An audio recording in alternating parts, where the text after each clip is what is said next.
तो आप लोगों का एग्ज़ाम आ गया है नज़दीक और आप लोगों की अभी तक कोई तैयारी नहीं हो चुकी, तो आप लोग टेंशन मत लीजिए। हम इस वीडियो के अंदर ऐसे 50 प्रश्न को कवर करेंगे जो कि आप लोगों को बोर्ड एग्ज़ाम में जो है ना बार-बार पूछे जाते हैं। ऐसे प्रश्न को देखेंगे जो कि बोर्ड एग्ज़ाम में जो लड़ता ही लड़ता है। तो आज इस वीडियो में हम ऐसे प्रश्न को शामिल किए हैं जो कि बार-बार बोर्ड एग्ज़ाम में पूछे जा रहे हैं। तो चलिए हम अपने प्रश्न की ओर चलते हैं और करते हैं 50 ऐसे प्रश्न जो आप लोगों को बोर्ड एग्ज़ाम में जो है ना देखने को मिलेगा। तो यहाँ पर देखिए हमारा पहला नंबर प्रश्न क्या कह रहा है कि उसने कहा था कहानी के कथाकार कौन है? क्या बाबू? कि उसने कहा था कहानी के जो कथाकार है ना वह कौन है? ये सभी लोग बताओ वो कौन है? तो वो है चंद्रधर शर्मा गुलेरी। कौन है बाबू? चंद्रधर शर्मा गुलेरी। यहाँ पर राइट आंसर क्या हो जाएगा? Option number C. देखिए हमारा 2 नंबर प्रश्न है कि अर्धनारीश्वर के लेखक हैं। क्या बाबू? कि अर्धनारीश्वर के जो लेखक है ना वह कौन है? काफ़ी इंपॉर्टेंट प्रश्न है कि अर्धनारीश्वर के जो लेखक है ना वह कौन है बाबू? तो ये सभी लोगों को पता है वो कौन है? वो रामधारी सिंह दिनकर है। कौन है बाबू? रामधारी सिंह दिनकर है। काफ़ी इंपॉर्टेंट प्रश्न है। कौन है बाबू? रामधारी सिंह दिनकर। यहाँ पर राइट आंसर क्या होगा? Option number C right answer हो जाएगा। देखिए अगला प्रश्न को ध्यान से कि जूठन के रचनाकार हैं। क्या बाबू? जूठन के जो रचनाकार है ना वह कौन है? ये आप लोगों को बताना होगा। तो जूठन के जो रचनाकार है बाबू वो है हमारे ओम प्रकाश वाल्मीकि। कौन है बाबू? ओम प्रकाश वाल्मीकि जी है। यहाँ पर राइट आंसर क्या हो जाएगा? Option number B Om Prakash Valmiki. Okay बाबू। देखिए हमारा 4 नंबर प्रश्न क्या कह रहा है कि तुमुल कोलाहल कलह में शीर्षक कविता के कवि हैं। क्या बाबू? तुमुल कोलाहल में जो कविता का शीर्षक कवि है ना बाबू वह कौन है? तो ये आप लोगों को बताना है। तो वो कौन है बाबू? वो हमारे जयशंकर प्रसाद जी है। कौन है बाबू? जयशंकर प्रसाद जी है। यहाँ पर राइट आंसर क्या हो जाएगा? Option number D right answer हो जाएगा। ओके बाबू। देखिएगा हमारा अगला नंबर प्रश्न को काफ़ी इंपॉर्टेंट प्रश्न है, काफ़ी इंपॉर्टेंट प्रश्न है बाबू। ये पेशगी के लेखक हैं। क्या बाबू? पेशगी के जो लेखक है ना वह कौन है? तो पेशगी के लेखक ये सभी लोगों को पता होगा वो कौन है? वो हेनरी पोपेज है। क्या बाबू? वो हेनरी पोपेज है। याद रखिएगा काफ़ी इंपॉर्टेंट प्रश्न है। तो यहाँ पर राइट आंसर क्या हो जाएगा? Option number B. पूरे महत्वपूर्ण प्रश्न इस वीडियो के अंदर हम आपके लिए लेकर आ गए हैं ताकि आप लोगों को बोर्ड एग्जाम में किसी भी प्रकार की समस्या नहीं आए और आप लोग बोर्ड एग्जाम की जो परीक्षा है ना वो बहुत अच्छे से दे सके। ओके बाबू। तो यहाँ पर देखिए हमारा पहला नंबर 6ठा नंबर प्रश्न क्या कर रहा है कि शेखर एक जीवनी किस विद्या की रचना है। क्या बाबू? शेखर एक जीवनी जो है ना वह किस विद्या की रचना है ये आप लोगों को बताना होगा। तो वह एक उपन्यास है। क्या है बाबू? वह एक उपन्यास है। यहाँ पर राइट आंसर क्या होगा? Option number D right answer हो जाएगा। हमारा 7 नंबर प्रश्न क्या कह रहा है कि ईद का चांद होना मुहावरे का अर्थ है। क्या बाबू? कि ईद का चांद होना जो है ना वो मुहावरे का अर्थ क्या होता है? तो पिछले वीडियो में आप लोगों को बताया था वो क्या होता है? बहुत दिनों पर दिखाई देना। क्या बाबू? कि बहुत दिनों पर दिखाई देना ईद का चांद होना। यहाँ पर राइट आंसर क्या होगा? Option number C right answer हो जाएगा। देखिएगा 8 नंबर प्रश्न को कि गुण शब्द का विलोम है। क्या बाबू? कि गुण शब्द का विलोम क्या होता है? तो गुण शब्द का जो विलोम होता है ना बाबू वह दोष होता है। क्या होता है बाबू? दोष होता है। यहाँ पर राइट आंसर क्या होगा? Option number C right answer हो जाएगा। अगला प्रश्न को देखिएगा कि नमक शब्द का विलोम है। क्या बाबू? कि नमक शब्द का जो विशेषण है। क्या बाबू? विलोम नहीं विशेषण है। क्या होगा? तो नमक शब्द का जो विशेषण होता है बाबू नमकीन होता है। क्या होता है बाबू? नमकीन होता है। आप लोगों को पता होगा काफी इंपॉर्टेंट प्रश्न नहीं है ये बार बार बोर्ड एग्जाम में पूछे जाते हैं कि नमक शब्द का विशेषण क्या होता है? नमकीन होता है। ओके बाबू याद रखिएगा। यहाँ पर राइट आंसर होगा option number A right answer हो जाएगा। देखिएगा अगला प्रश्न को कि कृतम शब्द का विशेषण है। क्या बाबू? कृतम शब्द का जो विशेषण है ना वह क्या है बाबू? तो कृतम शब्द का जो विशेषण होता है ना बाबू वह क्या होता है? तो वो होता है प्रकृत होता है। क्या होता है बाबू? प्रकृत होता है। याद रखिएगा यहाँ पर राइट आंसर होगा option number A right answer हो जाएगा।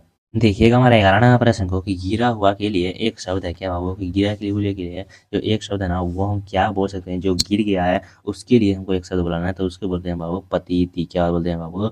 पतिथि बोलते हैं। यहाँ पर राइट आंसर क्या होगा? Option number C right answer हो जाएगा। 12वां प्रश्न को देखिए काफी इंपॉर्टेंट प्रश्न है कि अपमान शब्द का विलोम है। क्या बाबू? कि अपमान शब्द का जो विलोम होता है ना वह क्या होता है? तो अपमान शब्द का विलोम ये सभी लोगों को पता होगा वो होता है बाबू हमारा सम्मान। क्या होता है बाबू? सम्मान होता है। यहाँ पर राइट आंसर क्या होगा? Option number B right answer हो जाएगा। अब देखिए हमारा प्रश्न क्या कह रहा है कि गैंग्रीन क्या है। क्या बाबू? कि गैंग्रीन जो है ना वह क्या है? जो रोज कहानी का जो गैंग्रीन है ना वह क्या है बाबू? तो वह एक बीमारी है। क्या बाबू? वह एक बीमारी है। यहाँ पर राइट आंसर क्या होगा? ऑप्शन नंबर डी वह एक बीमारी है जो किससे हो जाता है? वह कांटा चुभने के बाद उसे नहीं निकालने के कारण जो है ना वह गैंग्रीन नामक बीमारी हो जाता है। ओके बाबू। देखिएगा 14 नंबर प्रश्न को कि आंखों के सामने के लिए एक शब्द है। क्या बाबू? आंखों के जो सामने होता है ना उसके लिए हम एक शब्द क्या बोल सकते हैं? तो उसके लिए बोलते हैं बाबू प्रत्यक्ष। क्या बोलते हैं बाबू? उसको प्रत्यक्ष बोलते हैं। यहाँ पर राइट आंसर क्या होगा? ऑप्शन नंबर बी प्रत्यक्ष। देखिएगा अगला प्रश्न क्या कह रहा है कि तार सप्तक के संपादक कौन है। क्या बाबू? कि तार सप्तक के जो संपादक है ना वह कौन है ये आप लोग बताना है। तार सप्तक के संपादक जो है ना बाबू वो तो हमारे आयज्ञ जी है। कौन है बाबू? आयज्ञ जी है। यहाँ पर राइट आंसर क्या होगा?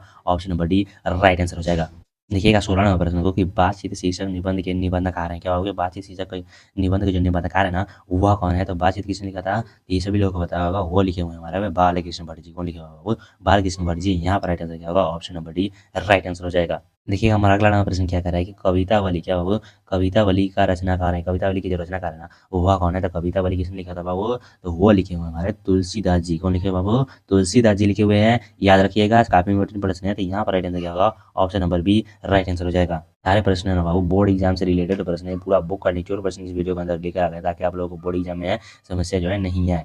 तो हमारा 18 नंबर प्रश्न को देखिएगा कि तुम्हें क्या चाहिए, किस सर्वनाम है क्या बाबू? कि तुम्हें क्या चाहिए सर्वनाम है, वह कौन सा सर्वनाम है ये आप लोगों को बताना होगा। तो वो है ना बाबू हमारा संबंधवाचक है। क्या बाबू? वह एक संबंधवाचक है। यहाँ पर राइट आंसर क्या होगा? Option number B right answer हो जाएगा।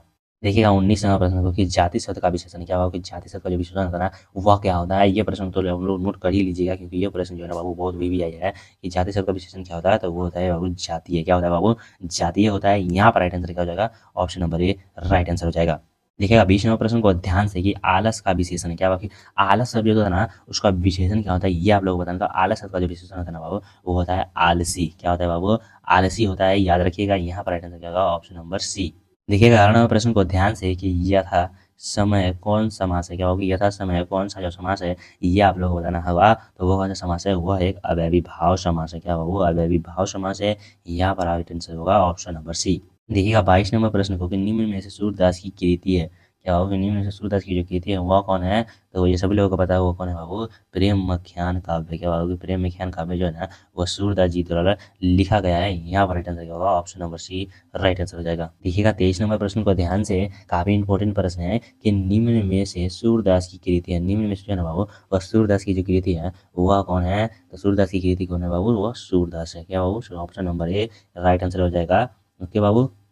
24 नंबर प्रश्न हमारा क्या कह रहा है कि प्रतिदिन शब्द कौन सा समास है? क्या होगा? प्रतिदिन शब्द जो था ना वह कौन सा समास होगा? तो प्रतिदिन शब्द जो था ना बाबू वह कौन सा समास होता है? तो वो होता है हमारा अव्ययी भाव समास होता है। कौन होता है बाबू? अव्ययी भाव समास के अंदर आता है।